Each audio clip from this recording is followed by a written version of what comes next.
So, so the big title is Belief versus Experience. And so we will be talking about the differences between spirituality and religion, but it really is about the experience. So we're going to be talking about how religions put in place a framework for us to learn how to be more spiritual. And for a lot of people, it works.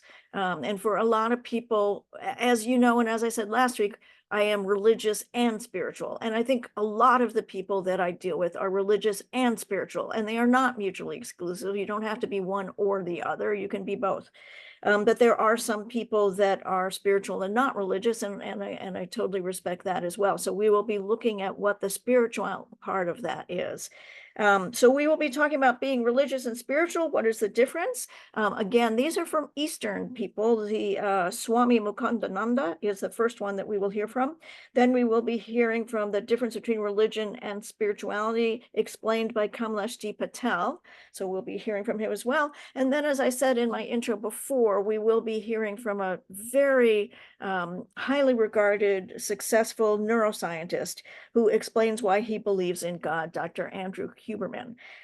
So we're talking about belief versus experience. We will have two Eastern points of view, one that religion is the way to spirituality, and the other that spirituality goes beyond religion. We will close out with an internationally respected neuroscientist and his discussion on why he believes in God. And I was saying a little bit before that this was a really big deal because in the world of science, especially as someone as high up as him, a lot of scientists believe that you can't believe in God because it's not something you can prove. But he came out and said that he absolutely believes in God, and he's been believing in God for a very, very long time. And evidently it was a really big deal on the internet and got thousands and thousands of views.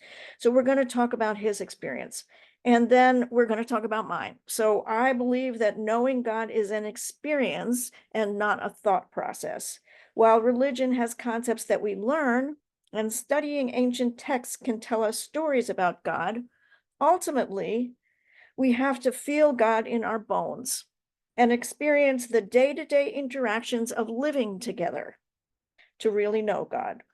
When you feel you are united with God and can never be separated, that is the experience of God. So being religious and spiritual, what is the difference? This is by Swami Mukundananda. He is a Vedic scholar, Hinduism. He teaches spirituality, yoga, and meditation. And he says the difference between being spiritual and religious is that every religion has got two aspects to it. It's got the cultural setting, the traditions, the customs, the rituals, and the practices, and this is the religious aspect. The other is its very life, which is its love for God, the purification of the mind, the cultivation and application of ethical values, and that is the spiritual aspect. To visit the holy places is being religious, but to practice holiness for yourself is being spiritual. To recite prayers in the temple is being religious. To develop a prayerful heart is being spiritual. To wear neck beads, rosaries, religious symbols is religious. But listen to this quote: to decorate your insides with the ornaments of good qualities is being spiritual. Religiosity will please society and your grandmother, but spirituality will please God. It will elevate you in your journey of self-enfoldment. Ultimately, he says it is a matter of semantics. There are different words mean different things to different people and in different times. He had a whole long talk about how the same word has changed its meaning over the last 300 years. The meanings of the words keep changing. There's a modern day connotation for spirituality, and religion has a new meaning. Religion now refers to the external form, and the internal is referred to as spirituality. He said, in all religions, in all God-realized saints, there are prophets who came to us to remind us that you must be spiritual. When Jesus went to Jerusalem, he told the people, you are religious, but you are not spiritual. While you say God, God with your mouth, your hearts are very far away. You are following the law in the word, but not in the spirit. When the Prophet Muhammad went to Mecca, he gave the same message to the people there. You are worshiping these 300 deities. You are religious, but you are not spiritual. You are not developing love for Allah. The goal of all of the religions of the world is to make us truly spiritual, and all the saints and all the scriptures have inspired us in that direction. It is written, you may follow the external form perfectly of all the Dharma, but if it does not result in your arriving at the lotus feet of the Lord Krishna, that is a mere waste of time. Dozens and dozens of bhakti saints who came 500 years ago all over India inspired the masses on the path of devotion. This was their one singular message: learn to love God. You do your external form of religious practice, but without love or devotion, you will not attain God. So that love aspect is spirituality, and the external form is religion. What is more important, he was asked? Definitely the goal is spirituality. It is the one, and the others are all zeros. Sometimes the younger generation becomes highly critical of the rituals being done by their parents. They don't want to go to temples, they don't want to do ceremonies, they make a mockery of their parents and the older generations. He said, but we must understand the religious practices also have a great importance in society. Culture and tradition are kept alive and passed on from generation to generation because of the religious, ritualistic practices. If these were not there, the religious traditions would have died down in a few decades. The number of people in society who are interested in spirituality is always small. The rest consider spirituality as an aspect of life, but they do not motivate them or inspire them. For those masses, the religions of the world have given them tangible rituals, practices that they can easily hold on to. If someone said, sit and think of God, how many people would be able to do that? But give them rituals that they can do in their homes, and they can do those. 80% of the Vedas support what we call religiosity and knowledge, and devotion are only 20% of the Vedas. Spirituality should definitely be our goal, but at the same time, we must hold a healthy respect for the religious practices. All right. So another Eastern teacher, his full name is Kamleshji Patel. He is known as Daji. He is an author and a teacher. He wrote several books. The most important ones are The Heartfulness Way, Heart-Based Meditation for Spiritual Transformation, Spiritual Anatomy. He is the fourth spiritual guide of Sahaj Marg system for Raja Yoga meditation. He gives talks worldwide, non-denominational. So you see, he teaches meditation. So you see conferences that he gives around the world where there are people of all different religions there, and he's teaching them how to meditate. He says religion is all about what we have seen: dogmas, beliefs, and certain principles. All religions say that God is everywhere. God knows everything, is omnipotent, omniscient, omnipresent. These are all belief systems. Dogmas are very rigid things. In Vedic times, the sages felt the presence in everything. So they found it appropriate to worship everything: the mountains, the trees, the sky, animals, other human beings. They experienced and felt God's presence in everything. Today, we worship everything without the experience of feeling the presence, and that is creating problems. Today, we do things because that is the way it has always been done. The problem is we don't have the experience of feeling the presence. The problem with monotheistic religions, Abrahamic religions, Christianity, Judaism, Islam, is that they all say, we are the best. No one is better. The ego is there, unfortunately. All religions believe in externalizing the presence of God. There is nothing wrong with that, he said, but one day you will have to internalize that external presence. When you go to the temple, what are you trying to do? You're trying to feel the presence of God. He said you want to feel something in your heart, which you could do at home. We are all indoctrinated. If you don't do this, these are the repercussions. You might go to hell. And if you do this, well, you might be rewarded and you might go to heaven. All religions say that. Don't do this and do this. Spirituality is not about belief. It is actualizing the belief into experience. God is everywhere. Through spiritual practices, you can feel the presence everywhere. Yes, I can feel this presence. There is no denial of it. Soon you will see and witness the presence in others and everything else that surrounds us. Then the dependency on the external things just drops off. He says you don't need the crutches when you learn how to walk on your own. When you can experience God, why must you adopt all of these external measures? Spiritual people have transcended the belief systems. Religious people are happy with the belief systems. I would argue that most of the religious people that I know are also deeply spiritual. Was Buddha a Buddhist? He was not. He was a Hindu. What became known after his death as Buddhism is the same thing with all religions. You don't have to adopt any identity in order to become quantitatively like the pioneer of each religion. The pioneer of every religion, they are not what they have become today. Jesus was not a Christian. What came after his death was Christianity, but he was not a Christian. The same with the prophet. Was he a Muslim? What came after him was Islam. This is the problem. Some people begin to identify themselves in a very hypocritical way with the pioneers of the system, and they become too arrogant about that identification. And they are very insulted by any direct or indirect words that other people say, and they take up arms against them, forgetting that the whole message of all of the prophets was love. They were all compassionate manifestations of love.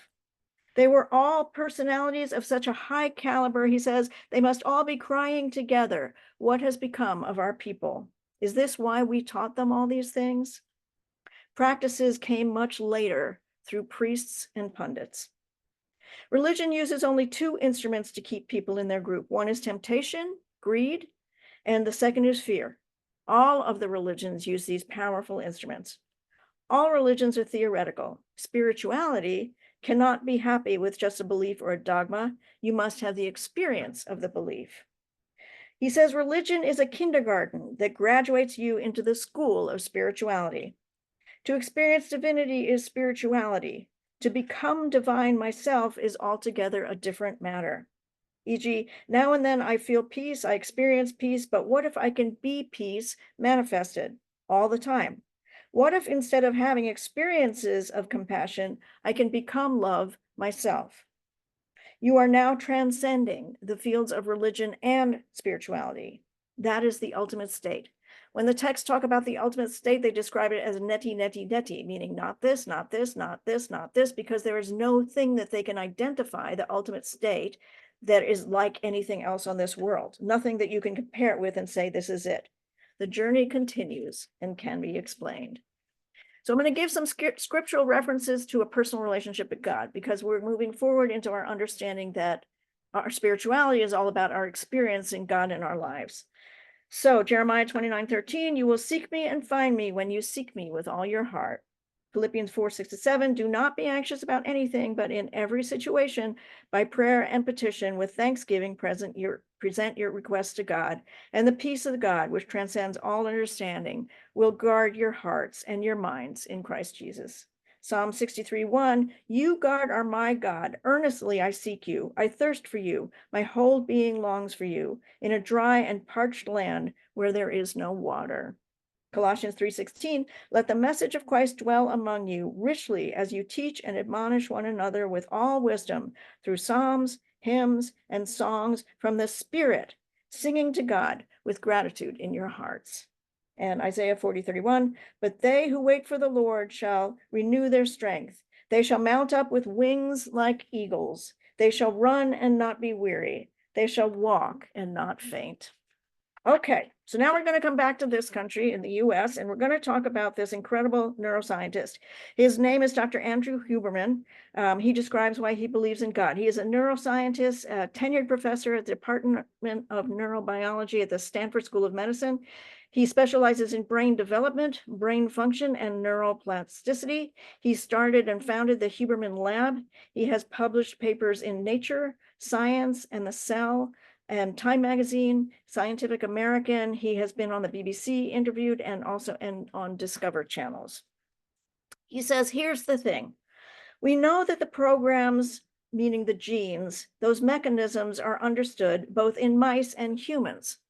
But certain things happen in humans. We, the parts of the brains involved in text and planning, cannot be explained.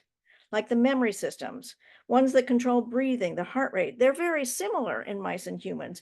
But in humans, when you start to understand the brain development or the neuroplasticity or the dopamine, you have to step back, whether you are an atheist, an agnostic, or a believer, and just say, wow.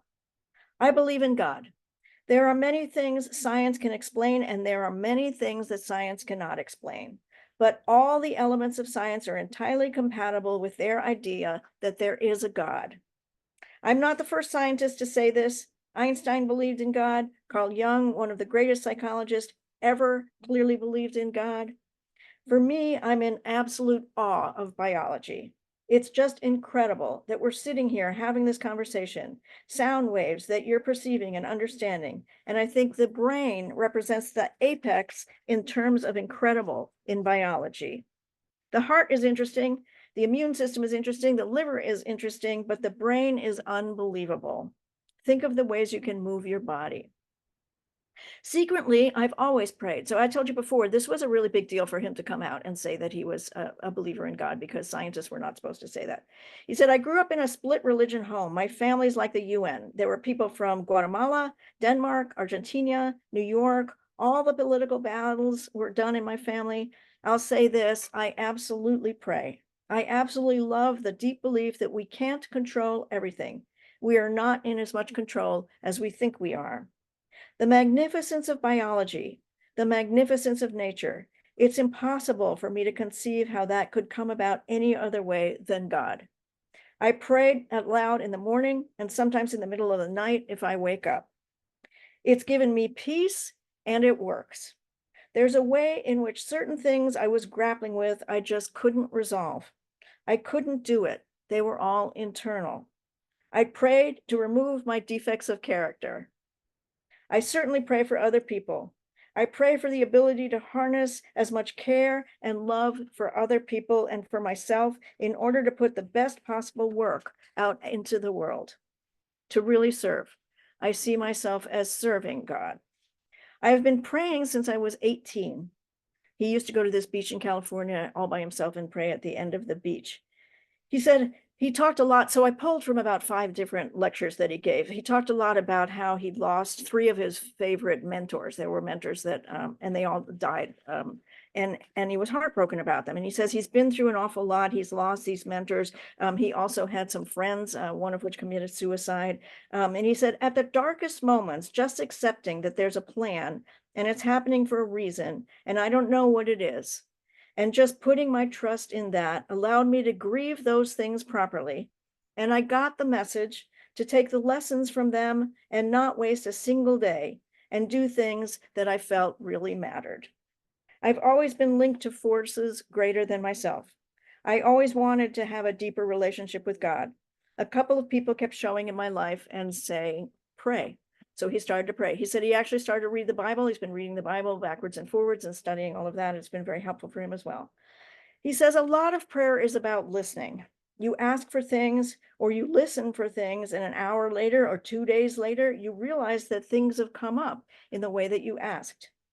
For me, the sweet spot that I keep getting glimpses of is being loving, but also realistic. Prayer helps me arrive there. It does many, many other things in my life. Our time here is limited. I've been so blessed. Those academic mentors that I lost meant the world to me. So did the other teachers that I've had and high school coaches. To me, he said, they all came together. It's a beautiful ecosystem. I never think of myself like I'm here professing to people. I just love what I do. The magnificence of this life is impossible for me to conceive of how this would come about in any other way beside there being God. So here's what I know. For a very, very long time, decades, I struggled with the fact that I tend to be in my head a lot. I'm in my heart also, but I tend to think a lot and be in my head a lot. And I struggled with the fact that I do believe in God, I do believe in all the miracles, and I can't explain it. And so for me, I was bent out of shape about the fact that stuff needs to be logical, and I couldn't make this logical. I couldn't explain the resurrection. I couldn't explain a virgin birth. I couldn't explain any of that. But inside of me, I believed it with every fiber of my being. And it was a very, very big challenge because my heart was saying, yes, I absolutely, without any shadow of a doubt, believe it. And my head was saying, but that doesn't even make sense. And I struggled for decades, very, very long time. I couldn't explain my belief in God. There were parts of my brain that got caught in the need to make sense of it all rationally.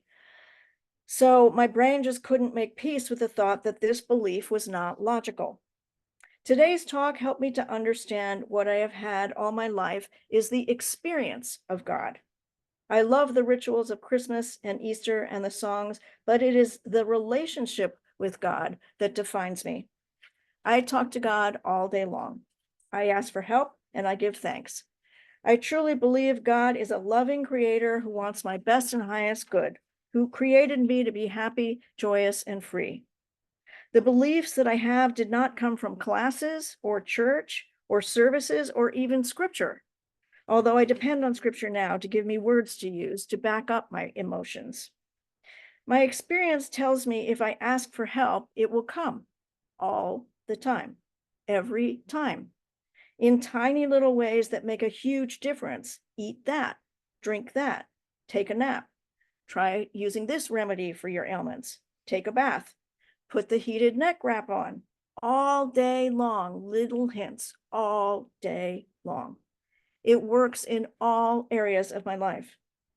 Time to get some new clients.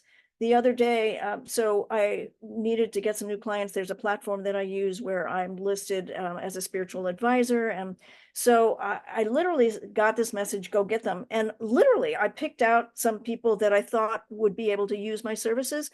And I got new clients within an hour. And it was like, it was absolutely, I have backed off for a little while because I haven't been all that well.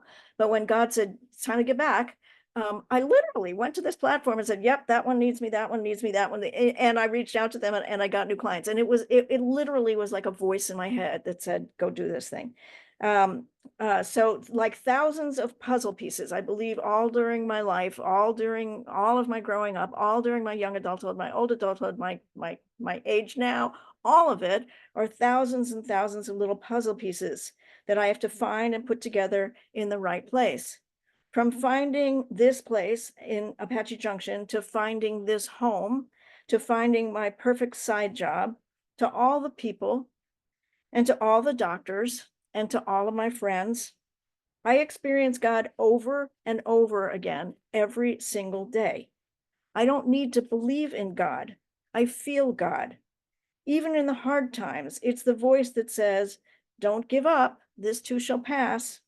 When I am too tired, either it says, go to sleep, or just try one more hour. I will help you. Just try one more hour. I absolutely believe in a loving God, not a punishing God, as some people have had experiences with. I have a good God who lifts me up and stretches me and encourages me to grow and to hang on to my dreams. If religion is like a box, it provides the framework, then everything inside it is spirituality. All of the lessons, all of the strength, all of the joy, all the direction, all the nudges, all the hints, all the answers, they all come not because I have memorized any doctrine or scripture, but because I know God. We can never be separated or torn apart. Lauren Daigle's song started today's session, God gives me everything I need. Good, bad, hard, easy, lessons to stretch me and soft places to land, so I can rest peacefully and safely in the arms of God. Belief versus experience. Once you have the experience and you embrace it, you no longer need to try to rationalize your beliefs. And when you move from your head to your heart, there is God. And so it is. Remember, at all times, the power is in you. It always has been, and it always will be.